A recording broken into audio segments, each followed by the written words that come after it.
Selamat lancar nyantai. Jadi sebenarnya gue agak gatel gitu ya, nahan-nahan biar nggak bahas ini. Cuma gue pengen kalian pahamin juga gitu, gimana menurut kalian soal ini. Nah, buat teman-teman yang mungkin suka ngikutin perkembangan handphone, pasti nggak cuma lihat HP baru itu dari mereknya aja, serinya sama kelasannya juga dong, iya kan? Pasti kalian juga lihat dari speknya juga ya dong ya.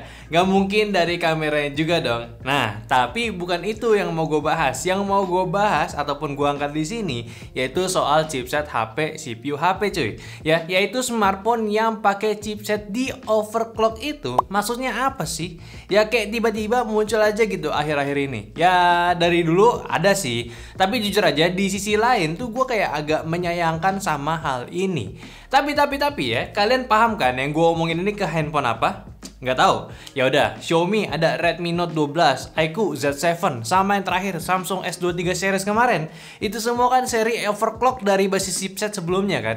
Nah, ini pada keluar gue tuh kayak sebenarnya kayak tanya nih, kenapa ada yang beginian gitu ya? Yang sebenarnya tuh kalau lu dipikir di perspektif lainnya ya, yang lebih julid mungkin ya harusnya tuh chipset ya udah keluarin aja speed yang overclock gitu. Nah, ini tiga handphone aja yang baru aja tuh aman gitu. Bahkan nggak kayak era chipset yang matot-matot mulu gitu kan ya. Jadi kayak emang disengaja gitu kasih performa yang belum maksimal, tapi secara benchmark itu lebih kencang dari generasi sebelumnya. Paham gak nih? Nah kayak chipset yang lama nih, yang sini nih chipset yang lama gitu ya, dan ini chipset baru nih, cuma karena kekencengan gitu ya, pelanin dikit. Nah ya yang kenceng disimpan nih buat yang terakhir gitu ya dong. Nah tapi sayangnya nggak berlaku juga nih di Snapdragon 8Gen 2 for Galaxy. Dia datang emang masih fresh banget tuh ya, di Indo jadi handphone kedua setelah iQOO 11 yang pakai 8Gen 2 juga. Jadi gimana dong Di ya? Ya simple aja ya, pada dasarnya sama aja, cuma diputar timeline ya. Snapdragon keluarin yang tercepatnya dan kasih ke Samsung buat dijual dan it works juga gitu. Di satu sisi mungkin ya ini bisa nunjukin sehebat apa sih Snapdragon 8 Gen 2 flagship chipset Snapdragon saat ini, yang bikin calon konsumer itu happy dan tertarik buat beli handphone flagship. Tapi sayangnya hal ini nggak bikin gue gimana-gimana juga cuy. Senang iya gitu ya, ya ada HP baru, tapi dengan modifikasi chipset sebenarnya itu kalian perlu pintar-pintar juga gitu. Jangan langsung kemakan sama yang namanya seri chipset baru aja kayak Snapdragon 680, terus sekarang ada yang baru namanya Snapdragon 685. Chipset penerus nih, bagus dong Di. Ya enggak juga cuy. Makanya kita perlu pahamin lebih dalam kalau sempat ya tentang beginian cuy. Apalagi di era Snapdragon ini udah main ke seri 6 Gen 1, 7 Gen 1, kok tiba-tiba ada urutan seri lamanya lagi. Ini agak aneh sebenarnya. Ya iya, tapi hal ini bakalan gue lakukan kalau gue seorang pembuat chipset gitu.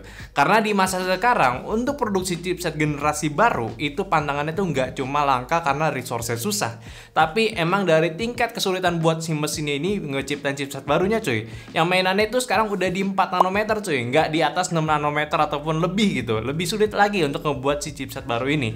Jadi biar tetap jalan si chipsetnya itu ya yang lama dihadirin dengan adanya harga lebih murah atau racikan overclocknya. Nah makanya akhir-akhir ini banyak yang kita sebut HP baru Snapdragon karena pakai chipset 695 terus-terusan gitu, nggak di-upgrade. Dan juga sekarang ada versi overclocknya dari Snapdragon 680 ke 685, sama juga Snapdragon 778G ke 782G di iQOO Z7. Dan tetap jangan senang dulu. Sebenarnya kalau lo menyelam lebih dalam tuh ya, peningkatannya tuh nggak banyak loh. Baru tahu kan? Nih kita jabarin aja 3 chipset tadi bandingin sama spek yang lamanya. Kayak di Snapdragon 680 versus 685-nya.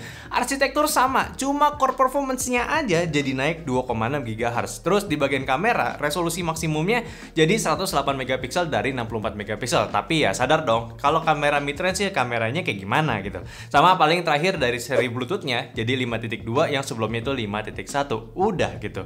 Yang Snapdragon 778G lawan yang 782G ya, arsitekturnya sama juga tapi performance core-nya dinaikin jadi 2,7 GHz dari ke 2,4 GHz gitu. Ya terus ya nggak ada lagi yang berubah, kayak ya kalau kita lihat dari nonton review ya sama aja gitu.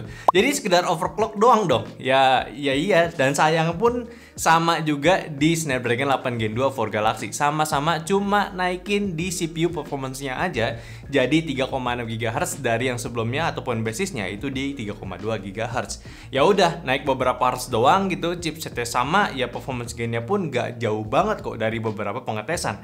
Karena HP yang ada atau biasa dengan chipset non overclocknya, nanti bakalan muncul satu potensi kalau merek handphone yang lain ataupun yang ini juga ingin pakai chipset overclocknya si Snapdragon, yaitu potensi handphone lebih panas.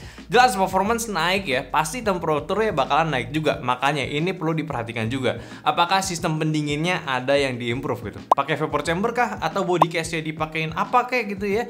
Ini penting banget ya. Jangan sampai udah di overclock tapi buat suhunya itu nggak diperhatiin. Ujung-ujungnya malah di limit power biar nggak overheat tuh. Ya sama aja dong. Ya pacul juga gitu kayak generasi lama ya. Sama aja gitu ya. Cuma untungnya saat ini sih aman-aman aja dari handphone overclock yang kita pernah coba. Panasnya sih masih wajar aja. Nggak bikin kebas tangan paling satu sih, yaitu S23 yang lumayan panas. Cuma ya kalau kata orang lain wajar, itu kan handphone kecil. Ya oh begitu ya udah gue nggak mau masalahin.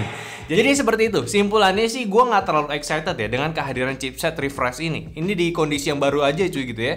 By the way ini bakalan efek juga ke video review iQOO Z7 gue nanti after video ini. Jadi ya udah back on track lagi ya. Ya dong sebagai consumer ya pasti kan nungguin inovasi baru di dunia teknologi yang nantinya pun agak menjamur lagi untuk hal ini. Cuma gue paham banget memang pastinya kalau chipset baru otomatis bakalan mahal untuk handphone barunya juga.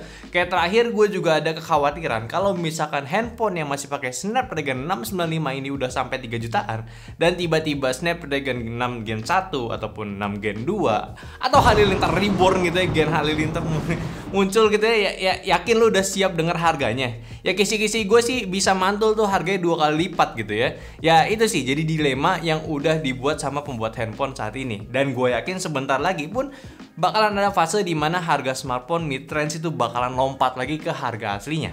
Nggak semakin mahal, tapi memang di harga sewajarnya sendiri. Yang secara normalnya lini chipset Snapdragon klasifikasinya aja kayak 4 Gen itu untuk entry level, 6 Gen itu buat mid level, 7 Gen itu buat high end, dan 8 Gen itu ya buat flagship ya. Nggak seperti sekarang gitu. Handphone Snapdragon 695 itu udah masuk ke entry level punya gitu ya. Kayak agak lucu jadinya. So buat kalian lebih baik sih ya siap-siap aja. Ketika semuanya udah kembali normal, kalian pun harus paham akan hal ini. Dan buat kalian yang sedang menikmati nikmatnya tuh harga handphone yang kian miring dengan chipset baru, ya barunya itu apakah sebenarnya baru atau cuma sekedar ya marketing perusahaan chipset dan smartphone-nya itu berusaha menghabiskan stok yang ada. Coba komen aja gimana pandangan kalian hal ini ya. Apakah chipset yang di overclock itu bagus atau kalian mending sabar nunggu aja chipset baru rilis di Indonesia? Coba komentar aja gimana pendapat kalian. Oke, mungkin aja pembahasan gue dari ya sebenarnya obrolan basian juga, cuman ini sekedar ini aja keresahan gue untuk chipset baru di smartphone ya. Jadi tolong bantu juga share video ini ke teman-teman kalian yang mungkin lagi butuh diskusi buat buka puasa atau enggak buat pas lagi cabut traweh gitu. Jadi kolom komentar sama like video ini kalau kalian suka, dan follow semua sosial media kita yang ada di Instagram, TikTok, Facebook, dan Discord yang semua link itu ada di deskripsi. Dan terakhir sampai jumpa di video selanjutnya. Bye bye.